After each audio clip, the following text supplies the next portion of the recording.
How are you? Hi, sir. We want to, first of all, congratulations on your victory. How are you feeling? Thank you. I feel good. What do you think, when you look back on the events of today, we saw a lot that was sort of unexpected transpire over the course, certainly of the morning, when the senators vote to call witnesses and then decided to cast that vote aside, essentially, and proceed with a vote. What sort of surprised you the most? Nothing really surprised me. What had happened was the day before we demolished their case, and they were like a dying animal that we had trapped in the corner. And so this morning, their last gasps were be swinging out at us, trying to save their case, and it didn't work. So we were kind of expecting them pulling something. There was a stipulation the night before. They pulled it out from under the rug at about 10 minutes before we walked into the Senate chamber this morning. We're trial lawyers. We're used to taking anything that comes our way, and we shift, pivot, adjust, and move forward, and that's exactly what we did. Michael, I want to ask you, we've read the statement from former President Trump on our air, but have you talked to your client, and what was his initial reaction to you? I don't discuss any attorney-client communications in any way. Well, would it be fair to say that the president is reacting positively to what he saw and what has transpired today? I would assume that is what he's doing. He had a good day in court today. He was vindicated. He was found not guilty. The political witch hunt that they had, that the Democrats had thrown at him, was defeated. So he should feel quite pleased.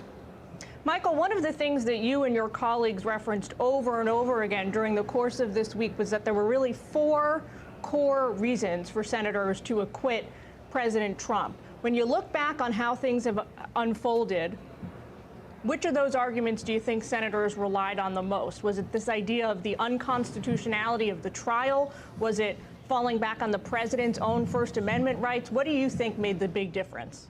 That's a really good question, because it was very interesting.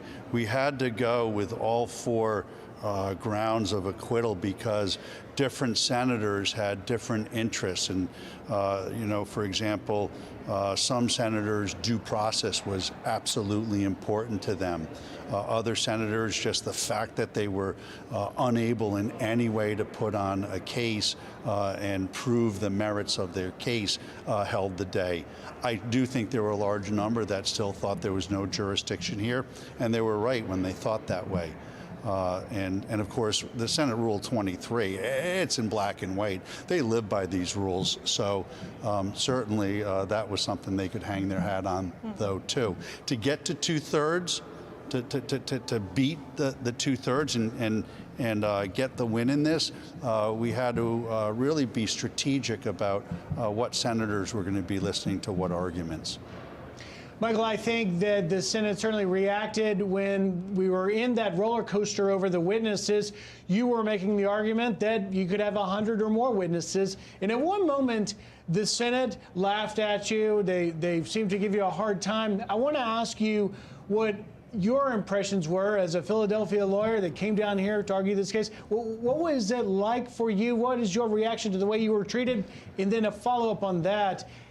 How have you been treated as a result of defending the president? There are reports your house was graffitied.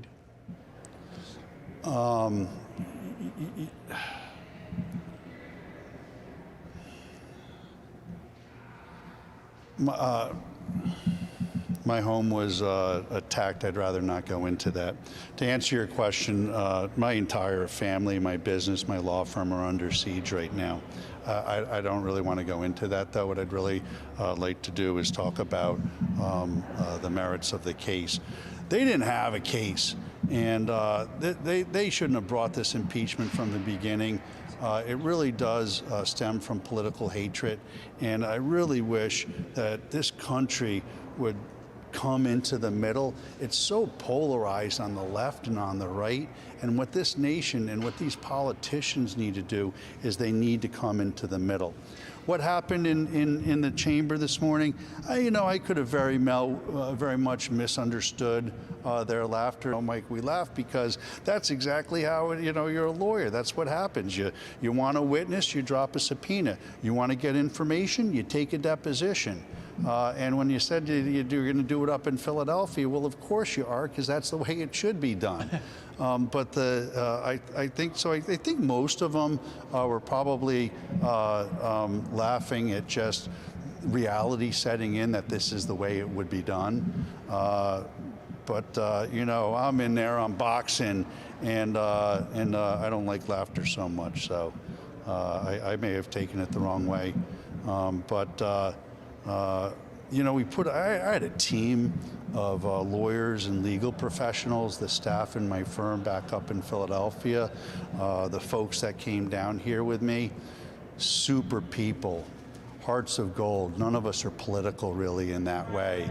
And we had a constitutional duty to defend this case, to defend this client. And we did this case like absolutely every other case my firm handles. We threw everything at it. Every resource we had, we gave it to this case. We put this defense together in 8 days. And I'm proud of my team. I'm pleased with my team, prides us in. I'm pleased with my team and our team. And it was very difficult down here because it's so partisan, it's so political. The media was very unkind to us. I can't tell you how many names I was called and how many different papers or media outlets. And I'm just a working guy and trying to do the best we can every day at the job that we're blessed to be able to do. Michael, thanks for joining us and giving us a chance to talk to you. We always keep it fair and balanced here at Fox News. I want to ask you for your reaction to one of the only, as far as I could tell, watching this trial every hour, every day this week, new pieces of information we got, which came from House managers. They laid out, I think this came on Wednesday. It's interesting you say It's interesting you say information, because it was probably second and third hand information. What they needed to come into the Senate chamber with was evidence, proof, facts.